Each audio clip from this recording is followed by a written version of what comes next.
Hi, everyone. I'm Walt Gray. Here's what's happening. The Placer County Sheriff's Department says they've arrested a father and son in connection to an alleged hate crime on a tree trimming worker in Colfax over the weekend. 53-year-old Roger A. Lilly and 25-year-old Roger R. Lilly were both charged with assault with a deadly weapon.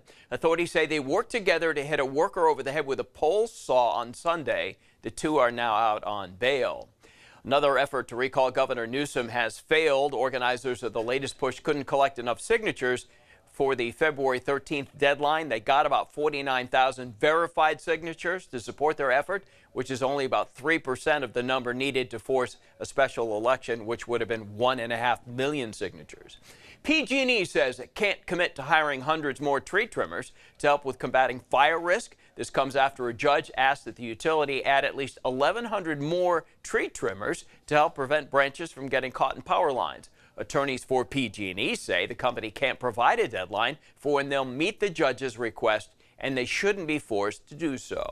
All right, now for a check of your weather forecast. We're starting to talk about rain again, Rob. Well, yesterday just felt like a October day. I mean, the ground is dry. We had very strong winds. The humidity was really low, and it was a really warm day. And I think we're going to have another day with a lot of those elements still bone dry out there. Temperatures mid-70s and close to records, but not as windy today. So the fire risk is down a little bit. I can't believe I'm talking about fire risk in March, but you know what? That's kind of where we are as far as the weather. It was a very windy day yesterday.